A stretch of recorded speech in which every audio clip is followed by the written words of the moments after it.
गुज़श्ता रोज़ Supreme Court of Pakistan के अंदर वो दिन था, वो समाअत थी जिसका इंतज़ार पाकिस्तान तहरीक इंसाफ़ को एक लंबे अरसे से था, क्योंकि सुप्रीम कोर्ट ऑफ पाकिस्तान के अंदर इमरान ख़ान की ज़मानतों की जो दरख्वास्तें थी वो ज़ेर समाअत थी। उसकी समाअत हुई, फिर प्रोसिक्यूशन की जानिब से ये कहा गया कि जो प्रोसिक्यूटर हैं उनकी तबीयत नासाज़ है, उन्हें फ़ूड पॉइज़निंग हुई है, लिहाजा एक दिन का टाइम दिया जाए, और फिर उसकी समाअत आज हुई। अस्सलाम वालेकुम, मैं हूँ हारून इफ्तिखार कुरैशी। आज 21 अगस्त जुमेरात का दिन और इस्लामाबाद से कुछ अहम पेशरफ्त हैं जो आपके सामने रखनी है।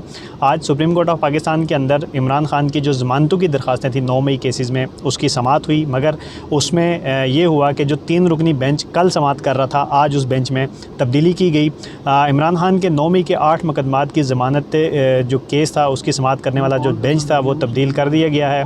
आज की समाअत में जस्टिस मियां गुल हसन औरंगज़ेब की जगह जस्टिस हसन रिजवी जो थे वो बेंच का हिस्सा थे जिन्होंने इस केस पे समाअत की, और जस्टिस याहिया अफरीदी, जस्टिस शफ़ी सिद्दीकी और जस्टिस हसन जो थे रिजवी, इन 3 लोगों ने आज इस केस पे समाअत की। जो हसन रिजवी थे उनकी जगह पहले जो बेंच का हिस्सा थे वो जस्टिस गुल हसन औरंगज़ेब थे, मगर कल जब प्रोसिक्यूशन ने टाइम लिया था फिर उसके बाद आज समाअत जो हुई उसमें जस्टिस गुल हसन औरंगज़ेब जो थे वो नहीं थे। इसी के साथ साथ अब जो दूसरा तनाज़ा सुप्रीम कोर्ट ऑफ पाकिस्तान के अंदर इस वक्त चल रहा है कि सुप्रीम कोर्ट की जो मीटिंग हुई थी उस मीटिंग के जो मिनट्स थे वो पब्लिक हुए थे, जिस पे काफ़ी तहफ़्फ़ुज़ात का भी इज़हार हो रहा था। अब उसके बाद जस्टिस मंसूर अली शाह और जस्टिस मुनीब अख्तर जो थे उन्होंने चीफ़ जस्टिस याहिया अफरीदी को जो है वो एक ख़त लिखा है, जिसमें उन्होंने कहा कि दोनों सीनियर जजेस ने मिनट्स के रद्द अमल में अपना मौक़िफ़ जो था वो बयान किया है। बतौर कमेटी में इमरान हमने 26वीं तरमीम पर फुल कोर्ट का फ़ैसला किया था, ये ख़त में लिखा है। 31 अक्टूबर 2024 को बतौर कमेटी हमने फुल कोर्ट का फ़ैसला किया था, उसकी तारीख़ भी उन्होंने लिखी है कि 31 अक्टूबर को हमने ये फ़ैसला किया था। केस ना लगने पर 4 नवंबर को फिर ख़त लिखा, हमारे फ़ैसले पर चीफ़ जस्टिस के लिखे दोनों नोटिस हमें नहीं दिए गए। दोनों जजेस ने ये कहा कि चीफ़ जस्टिस के जो नोटिस थे वो हमें नहीं दिए गए।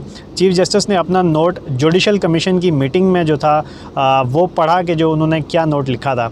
जुडिशल कमीशन इस मामले पर मजाज फ़ोरम जो था वो नहीं था। उन्होंने ख़त में लिखा कि जुडिशल कमीशन जहाँ पे चीफ़ जस्टिस ने अपना जो नोट पढ़ा वो मुतल्लिका जो फ़ोरम था वो नहीं था, वहाँ उन्हें नहीं पढ़ना चाहिए था। मिनट्स में कहा गया बेंच तश्कील का मामला आइनी बेंच और आइनी कमेटी को भेजा गया।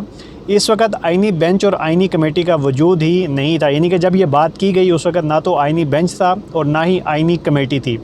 मज़ीद ख़त में उन्होंने लिखा कि सवाल ये है कि इजलास की कार्रवाइयों को अब पब्लिक क्यों किया गया, कि जो इजलास की कार्रवाइयाँ थी वो एक इंटरनल मामला था, उसे पब्लिक क्यों किया गया।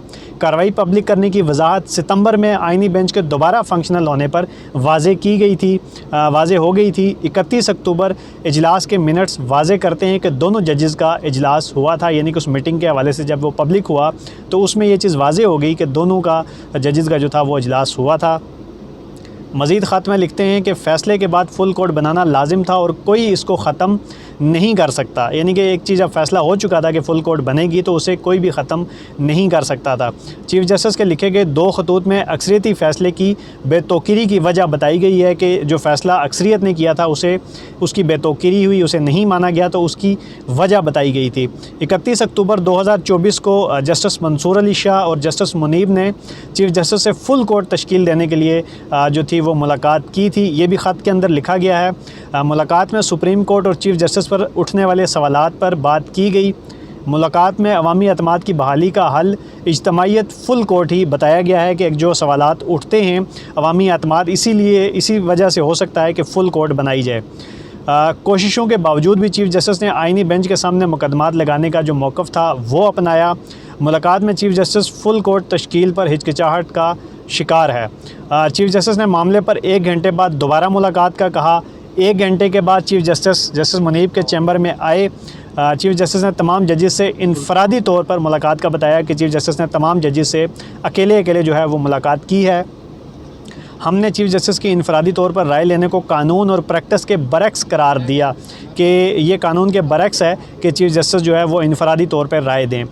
जजेस से इनफरादी तौर पर ली गई राय की कोई हैसियत नहीं है। चीफ़ जस्टिस की राय के बाद कानूनी तौर पर कमेटी इजलास के अलावा कोई ऑप्शन नहीं था। नोटिस के बावजूद चीफ जस्टिस कार्रवाई में शामिल ना हुए।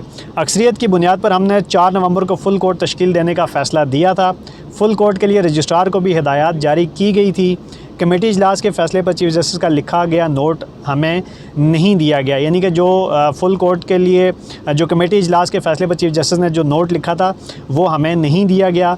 4 नवंबर को ख़त के बावजूद भी फ़ुल कोर्ट तश्कील नहीं दी गई और जुडिशल या इंतज़ामी तौर पर फ़ुल कोर्ट तश्कील के लिए हमने बहुत कोशिश की और आखिर में वो लिखते हैं कि नतीजतन अदारा जाती रिस्पांस नहीं आ सका। ख़त में एक मरतबा फिर 26वीं तरमीम पर फ़ुल कोर्ट तश्कील देने का जो मौक़िफ़ है वो अपनाया गया है। कुछ तो ये पेशरफ़ थी और दूसरा ये थी कि इमरान खान की जो 9 मई केसेस में जो ज़मानत की दरख्वास्तें थी वो बेंच जो कल जिसने सुना था, जिसके सामने मुकर्रर था, आज वो चेंज हो चुका था, जिसमें मियाँ गुल हसन औरंगज़ेब नहीं थे। अब देखना ये है कि आज जो समाअत होगी उसमें क्या कुछ पेशरफ्त होगी, क्योंकि गुज़श्ता रोज़ प्रोसिक्यूशन ने टाइम लिया था और कहा था कि उन्हें फूड पॉइजनिंग हुई है। अब देखना ये है कि अब प्रोसिक्यूटर को आगे क्या होता है।